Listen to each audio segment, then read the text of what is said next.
এই মুহূর্তে নজর রাখবো যে খবরের দিকে। বসিরহাটের বিজেপি প্রার্থী রেখা পাত্রের সভা মঞ্চে এবার হামলার অভিযোগ করা হয়েছে, যে অভিযোগ করা হয়েছে তৃণমূলের পঞ্চায়েত প্রধানের বিরুদ্ধে। আপনাদের জানিয়ে রাখি, বিজেপি প্রার্থী রেখা পাত্রের সভা মঞ্চে হামলার অভিযোগ হিঙ্গলগঞ্জের কালীতলার ঘটনা, যদিও পরবর্তীতে সেই অভিযোগ অস্বীকার করেছেন তৃণমূল পঞ্চায়েত প্রধান। এ বিষয়ে আরো বিস্তারিত জানবো। ফোন লাইনে রয়েছেন আমাদের প্রতিনিধি সঞ্জিত চক্রবর্তী। সঞ্জিত, ঠিক কি অভিযোগ করছেন রেখা পাত্র?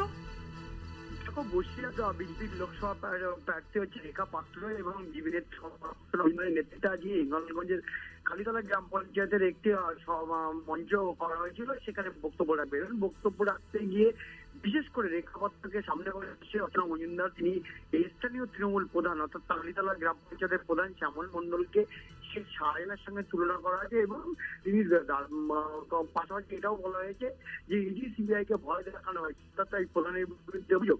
এই কথা শুনতে তৃণমূলের যেসব কর্মী সমর্থক সবার শেষে কিন্তু সেই মঞ্চে এসে তারা রীতিমতো হেনস্থা চেয়ার ছুঁয়ে ফেলে দেয়। এই এমনই অভিযোগ করেছেন রেখা পাত্র এবং তিনি বলেছেন যেভাবে তৃণমূলের নেতা কর্মী সমর্থকদের পায়ের তলাতে মাটি সরে যাচ্ছে, তার জন্যই তারা পরিকল্পিতভাবে আমাদের সবাই এসে হামলা চালিয়েছে। কিন্তু এই অভিযোগ তৃণমূলের প্রধান তিনি অস্বীকার করেছেন। তিনি বলেছেন যে পঞ্চায়েতের তরফ থেকে তাদের কালীতলা গ্রাম পঞ্চায়েতের যে সভা মঞ্চ করার অনুমতি দেওয়া হয়েছে, অর্থাৎ পঞ্চায়েত পারমিশন দিয়েছে, তারপরেও তারা এই কথা বলেন কেন? যেহেতু তিনি বলেছেন যে সভানেত্রী বিশেষ করে অর্চনা মজুমদার তাকে শাহজালার সঙ্গে তুলনা করেছেন পাশাপাশি এবং গুন্ডা বিভিন্ন রকম আখ্যা দিয়েছেন। এই নিয়ে কিছু তৃণমূল কর্মী সমর্থকরা ওই মঞ্চে উঠে জানতে চায় যে কেন এই মন্তব্য করা হলো।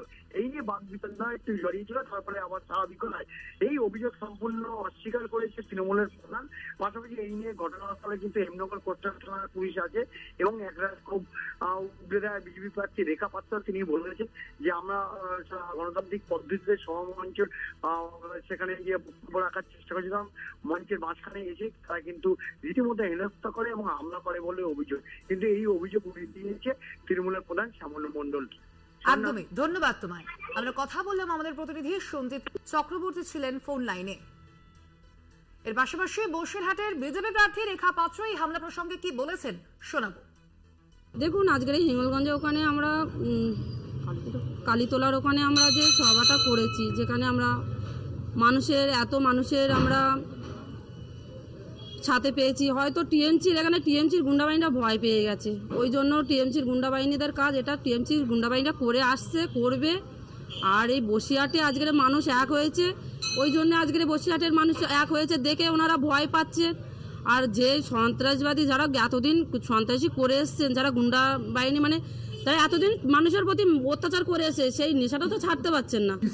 ওরা পারমিশন নিয়ে করেছে বিজেপি সভাটা, ওরা পারমিশন নিয়ে বলেছিল যে কোনো ঘটনা বা কোনো মিথ্যা কথা বা কোনো কিছু বলা হবে না। কিন্তু ওরা যে অস্ত্রনা বলে একটা মহিলা মিটিং করতে গিয়ে প্রথমে শ্যামল মন্ডল, এখানকার সায়েন শাহ এবং শেখ শাহজাহান এই বলে ইডি সিবিআইয়ের ভয় দেখায়, ইডি সিবিআই দিয়ে ব্যবস্থা নেওয়া হবে, এইটা জনরস তার প্রতিবাদ করেছে।